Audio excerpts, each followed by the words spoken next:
سبحان الله وبحمده عدد خلقه ورضا نفسه وزينة عرشه ومداد كلماتي. اهلا وسهلا بكم في قناتي بيتك احلى مع شيمو. النهارده ان شاء الله هنعمل وصفه جميله قوي للغدا، وصفه من الوصفات الجميله اللي كلنا بنحبها، مفيش حد يعني بيختلف عليها، بس طبعا بنكسل شويه لان هي بتاخد مواعين كتير وبتاخد مجهود كتير شويه. بس النهارده ان شاء الله هنعملها في حله واحده. طبعا واضح من الفيديو ايه الاكله اللي هنعملها النهارده. هنعمل الكشري المصري بس بتاع المطاعم. اول حاجه عندي هنا البصل، انا مقشراه مقطعاه جوليان زي ما انتم شايفين كده، وعشان خاطر البصل ده يطلع معاكي مقرمش وجميل قوي وما يشربش زيت كتير هنحط عليه شويه من النشا وهنفركه مع بعض والزيت يكون سخن ونبدا نستخدمه. عندي بقى هنا رز ومكرونه اسباجيتي وشعريه وعدس اصفر، والعدس بجبه ده انا كنت نقعاه من بالليل وصحيت الصبح صفيته وسلقته نص سلقه وهستخدمه بقى كده وبحط له رشه كمون. وعندي هنا تشكيله من المكرونه النوع اللي انت تحبيه استخدميه، وصلصه طماطم وكمون وكزبره وبابريكا وصلصه ومرقه خضروات اللي هي المرقه الفوريه لو حابه تستخدميها، وليمونه وشطه وخل وميه. دي الحاجات اللي هنكون محتاجينها، زائد طبعا التوم. دي الحاجات اللي هنكون محتاجينها كلها كده للكشري. اول حاجه كده هغسل الرز والعدس، وعندي طبعا العدس بجبه مغسول وصفيته واتسلق، والنشا طبعا هحطها كده زي ما انتم شايفين على البصل، وهبدا ان انا اخلطه كله كده واخلي كل بصلايه متغلفه بالنشا. الزيت عندي يكون سخن وهبدا انزل بيه كده، بس هكون بنزل بيه زي ما انتم شايفين كده، مش كله مره واحده، لا بنزل بيه وبفركه كده بالشكل ده، والبصل يكون كله متغلف بالنشا. هنزل بقى واحده واحده كده، مش هحط الكميه كلها عشان خاطر هو ايه، على قد ما يعني زي عينك ما تشوف، على قد ما الزيت يكون محتاج. هبدا ان انا اقلبه افضل اقلب فيه، وعندي هنا مصفى لازم احطه فيها عشان خاطر يطلع يتصفى وما يحطوش كله على بعضه ويبقى طري. فلما نحطه في المصفى هيبدا يتصفى وبيبقى باللون ده، ما بنطلعهوش لونه غامق جامد لان هو بعد ما بيطلع لونه بيغمق شويه، فطلعته باللون اللي انتوا شايفينه ده. بعد كده بقى المرحله التانية، الزيت اللي انا قليت فيه ببدا ان انا استخدمه للكشري عشان خاطر التست عندك يبقى مظبوط.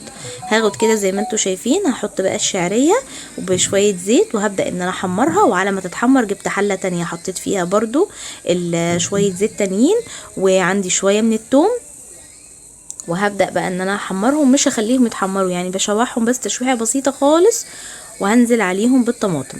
طبعا الكشري ده ما بياخدش حاجات كتير، بس انا عشان التصوير اخدت مواعين كتير زي ما انتم شايفين، حاطه كل حاجه في طبق، وهستخدم بقى ايه الزيت حاطاه في حله. يعني انا ممكن اصلا الحله اللي انت استخدمتي فيها الزيت دي هتصفيه وتركنيه على جنب، وتبداي تستخدمي فيها الخطوات كلها اللي هي ايه، الحاجات كلها، المكرونه والرز والشعريه، وفي حله تانية بس تعملي الصلصه والدقه والحاجات دي، هتاخد حاجات بسيطه معاكي.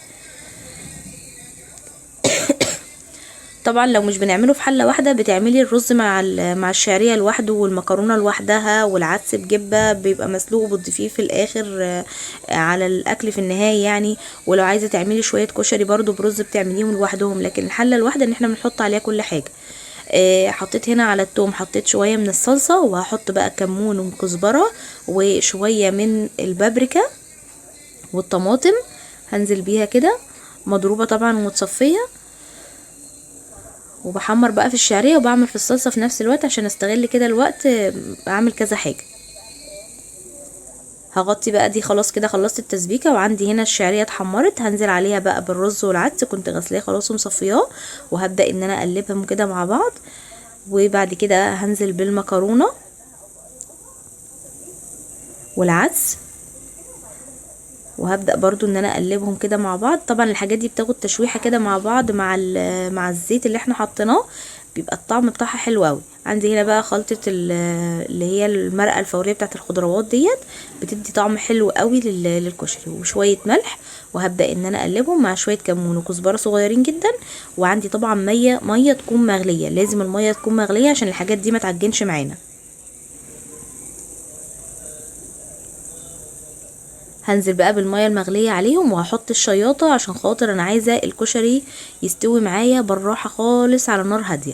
هبدا بقى كده، نزلت بالمكرونه الاسباجيتي كده على الوش من فوق، وهنزل عليها بالميه المغليه. بعد اول غلوه انا مش هقلب كتير، انا اول ما يغلي معايا هفرك بس المكرونه كده بالشكل اللي انتوا زي ما انتوا شايفين كده. بس انا دلوقتي بنزل المكرونه كده عشان تستوي، وهبدا ان انا اغطيه، واول ما يغلي معايا هدي النار وهسيبه بقى ايه يستوي مع نفسه. عندي هنا بقى حلتين تانيين حطيت فيهم كل واحده شويه زيت، وهحط في كل واحده برضو شويه توم، حاجه بسيطه خالص كده من التوم. دي الاول كده احنا هنعمل الدقه اللي هي بتستخدم للكشري. الحله التانية برضو حطيت فيها شويه توم صغيرين جدا، وبعد كده حطيت فيها الشطه. دي بقى ايه الشطه اللي هي لو حابه ان انت تاكليها حراقه يعني، وشويه بابريكا صغيرين. وهقلب بقى الحاجات دي كلها كده مع بعض. الحله التانية حطيت فيها شويه زيت وشويه توم، وهحط كمون وكزبره، وهقلبهم مع بعض. بعد كده هنزل بالخل، ربع كوبايه من الخل، وهنزل بكوبايه من الميه، وبعد كده هعصر نص ليمونه او ليمونه لو هي صغيره. دي كده الدقه معايا. هقلبها بقى واسيبها تغلي غلوتين، وبعد كده هفضيها في حاجه.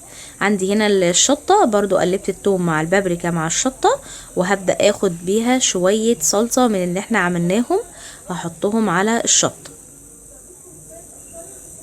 وبس كده بقى معايا الكشري يكون خلص. خلصت الشطه والدقه وخلصت الصلصه، والكشري على النار بيستوي. وكده خلصنا بقيه الحاجات دي كلها. طبعا الزيت اللي فاضل ده انا مش هرميه، الزيت بقى صفيه وبستخدمه عادي في اي اكل، او بقلي فيه عادي الحاجات اللي باقيه. انا حطاها كده في حله تكون غويطه شويه عشان خاطر ما احطش كميه كتير يعني. دلوقتي بقى خلاص الكشري معايا استوى. بصوا مفلفل جدا مش معجن. طبعا ما حطيتش ميه كتير، انا حاولت اظبط الميه على قد ما اقدر. والبصل هنا خلاص معايا، وقدمت بقى الشطه اهيت، وهبدا انزل بالكشري بالشكل دوت.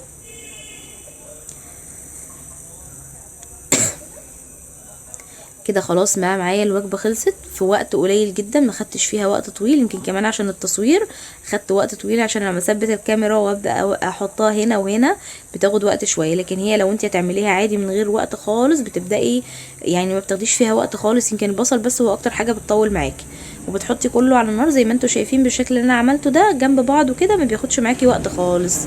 دي كده بقى كانت الغدا بتاعنا النهارده. اتمنى يا رب يكون الفيديو عجبكم وخدتوا فكره الغدا بكره او غدا النهارده. وما تنسوش بقى تحطوا لايك عشان ده اللي بيرفع الفيديو وبيبقى اكبر عدد بيشوفه. اشوفكم في رعايه الله. مع